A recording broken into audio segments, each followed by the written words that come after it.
What's up, everyone? Michael Falk with the Milwaukee Sports Performance Podcast. I'm here today to talk to you about the most common mistakes that we see golfers make when they're trying to do winter training.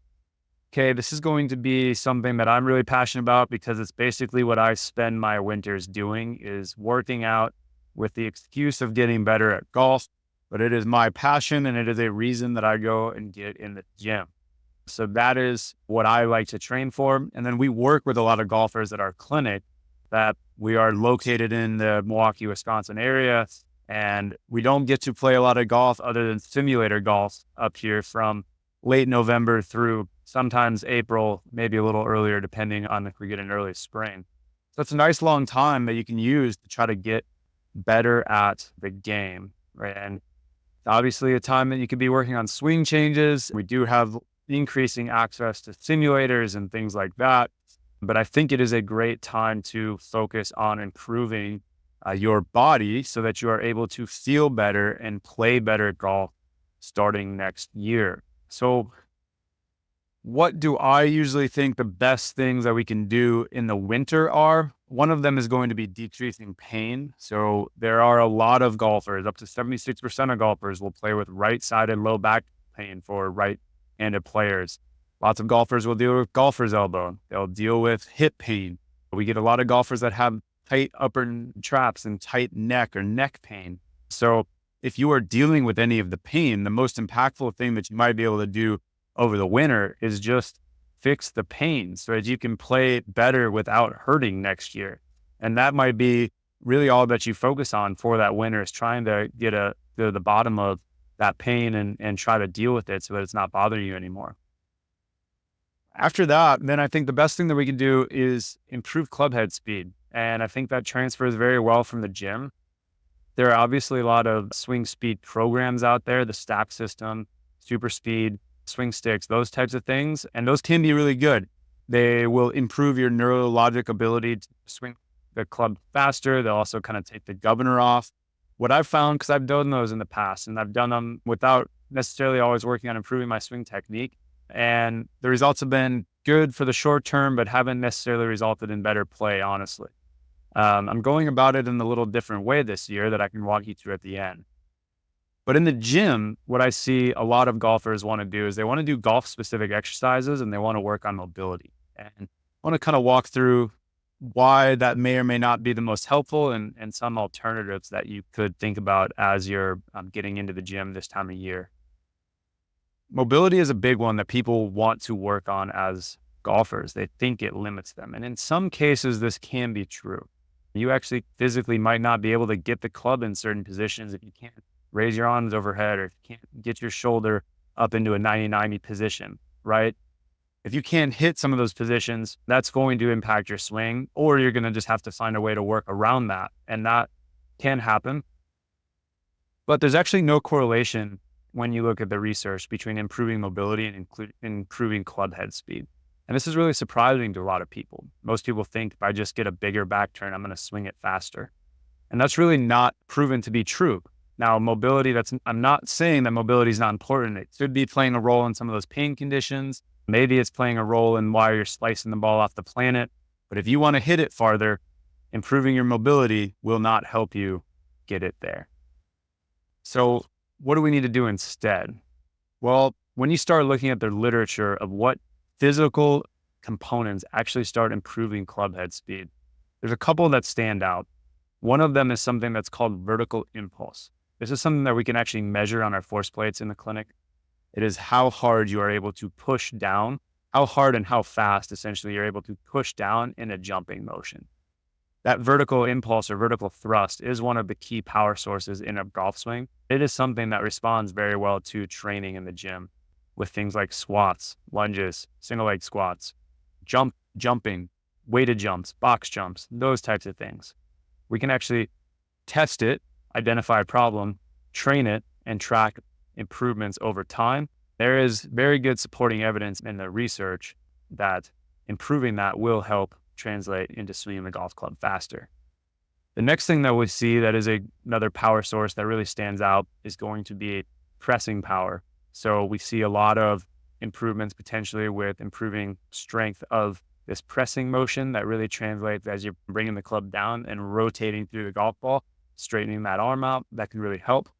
Again, something that responds very well in the gym with some of those upper body strength. So should we only do those two exercises all winter? Well, probably not, because again, golfers are going to deal with a lot of pain. Let's mention neck. That can come from overuse through the shoulders, where golfers don't always have great shoulder blade scapular control, and that can lead to increased neck tension. And so actually by using the winter to condition our shoulders, improve strength, endurance of the scapular muscles, scapular stabilizer, shoulder muscles, that can help hold off neck pain or some of that kind of annoying upper trap tightness that we get when we play a lot. We also have other parts of our body that are going to be relevant with hamstrings and hips for kind of maintaining positions and just staying healthy and out on the course for the long summer season that we all want to get out and play, but they won't necessarily increase club head speed by themselves. So the third way that we talked about is actually just working on swinging faster, being more explosive rotationally. Medicine ball throws are potentially really good for this, doing different things, throwing 4 to 6 pound medicine balls against the wall in certain patterns, slamming them on the ground, those types of things can be good. And then doing a speed program with super speed, stack system, there's many other systems out there, might also be a good way to improve your neurologic ability to swing the club faster. And we can see really fast results with that.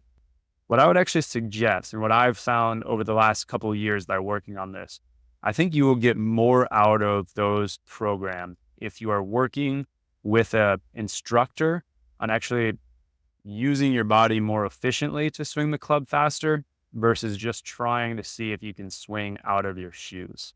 This is something that I have really the last 3 to 4 years every winter, just tried to swing out of my shoes without really working on moving my body more efficiently.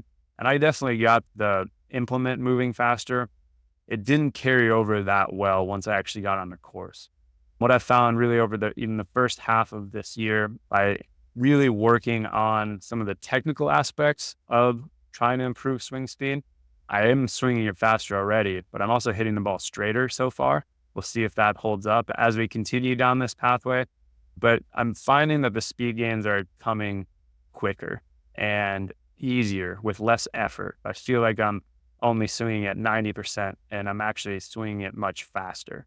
And this is just through improving how I'm loading the club, how I'm loading my body, how I'm using the ground to recenter weight and things like that. So I would definitely suggest using one of those systems over the winter. I think they're really valuable for golfers, but I wouldn't suggest doing it with the guidance of an instructor and having some swing thoughts, some things that you're working on as you're going through those things.